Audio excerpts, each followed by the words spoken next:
Salam jumpa, saudara-saudara yang dikasih Tuhan, jemaat di lingkup GKI Klasi Solo, dan semua jemaat online yang mengikuti Bina Iman GKI Klasi Solo. Pagi hari ini kita akan merenungkan bersama-sama sabda Tuhan yang diambil dari Efesus pasal yang ke-5, ayat 1 sampai ayat yang ke-6.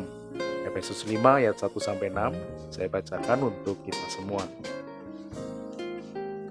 Sebab itu jadilah penurut-penurut Allah seperti anak-anak yang kekasih, dan hiduplah di dalam kasih sebagaimana Kristus Yesus juga telah mengasihi kamu dan telah menyerahkan dirinya untuk kita sebagai persembahan dan korban yang harum bagi Allah. Tetapi percabulan dan rupa-rupa kecemaran atau keserakahan disebut saja pun jangan di antara kamu, sebagaimana sepatutnya bagi orang-orang kudus. Demikian juga perkataan yang kotor, yang kosong, atau yang sembrono, karena hal-hal ini tidak pantas. Tetapi sebaliknya, ucapkanlah syukur. Karena ingatlah ini untuk baik-baik, tidak ada orang sundal atau orang cemar atau orang serakah, artinya penyembah berhala, yang mendapat bagian di dalam kerajaan Kristus dan Allah. Janganlah kamu disesatkan orang dengan kata-kata yang hampa, karena hal-hal yang demikian mendatangkan murka Allah atas orang-orang durhaka. Saudara-saudara, demikianlah sabda Tuhan bagi kita semua. Ada hal yang menarik yang disampaikan dalam surat Efesus di pasal yang ke-5 ini secara khusus, memberikan nasihat-nasihat yang praktis tentang bagaimana kita berrelasi baik dengan sesama maupun dengan Allah. Ada 3 poin yang saya tangkap, yang mau saya bagikan untuk saudara-saudara semua. Poin yang pertama menurut Efesus 5 ini, bagaimana sih supaya kita hidup itu berpadanan dengan apa yang Allah nyatakan dalam sabdanya. Yang pertama, poin yang pertama adalah menurut pada Allah. Allah dan firman-Nya menjadi pegangan dalam kita mendasari perjalanan-perjalanan hidup kita. Menggumuli dan merenungkan sabda, merenungkannya, itu adalah bagian yang tak terpisahkan dalam kehidupan kita sebagai orang percaya. Jadi menurut pada Allah itu langkah praktisnya sederhananya adalah kita berpegang pada sabdanya, merenungkan dan membaca sabda Tuhan dalam kehidupan kita. Dan itu bukan hari Minggu saja, tetapi dalam keseharian hidup kita. Wah, saya udah baca Alkitab, Pak. Sudah khatam malah, bolak-balik dari Kejadian sampai Wahyu. Tapi juga nggak paham-paham. Saudara-saudara bisa membaca buku teologi misalnya yang ringan-ringan untuk membantu pemahaman saudara. Tapi juga bisa misalnya tanya kepada pendetanya. Bagian teks ini kok saya kurang paham, maksudnya apa? Bisa ditanyakan sekalian sambil ngobrol dan diskusi. Bisa melalui video call dan lain sebagainya. Masih ada banyak cara yang bisa kita lakukan. Dilakukan diskusi supaya apa yang kita baca tidak sekadar menjadi bacaan rutin atau karena kita kemudian sudah terbiasa, supaya apa yang kita percaya melalui sabda itu bisa dan tidak hanya berhenti pada sekadar menjadi rutinitas, tetapi dapat kita refleksikan dan itu relevan dalam kehidupan kita sehari-hari. Jadi sabda Tuhan itu lalu kita membaca, merenungkannya dan melihatnya dalam kehidupan kita, sehingga sabda itu benar-benar bunyi bagi kita, benar-benar ada faedahnya, benar-benar punya dampak yang bisa mendorong hidup kita semakin hari semakin baik. Jadi menurut pada Allah dilakukan salah satunya dengan cara membaca, merenungkan sabda, dan merefleksikannya dalam hidup dan melalui hidup kita. Wah, hidupku udah berpadanan dengan sabda belum ya pada hari ini? Kalau belum, kita terus upayakan untuk semakin hari menurut pada Allah dalam sabdanya. Yang kedua, langkah praktis yang disebutkan di surat Efesus ini adalah ketika kita sudah menurut pada Allah, maka berlakukanlah kasih. Yang kedua adalah mengasihi. Menurut pada Allah diwujudkan dengan mengasihi.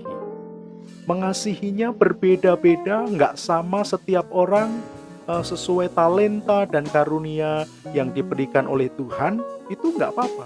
Dan memang mestinya begitu, kan nggak mungkin semua orang melakukan kasih dengan metode dan cara yang sama.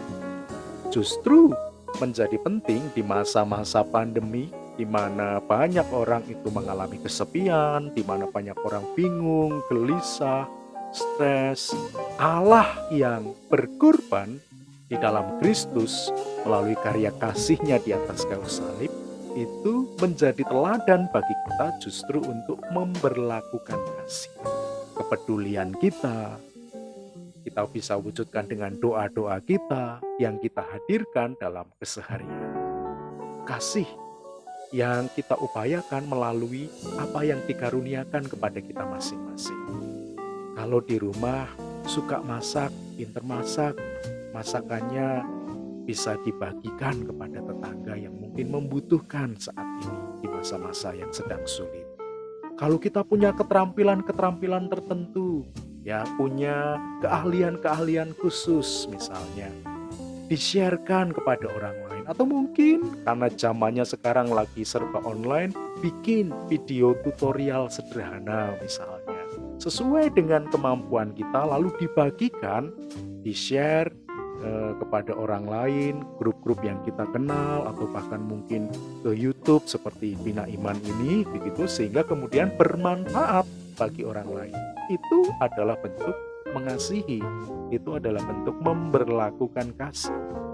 Mungkin banyak orang yang sedang bingung cari ide, apa ya usaha sampingan yang bisa saya lakukan. Nah, kita punya keterampilan khusus misalnya di-sharekan ke situ, nilalah kok pas, sesuai.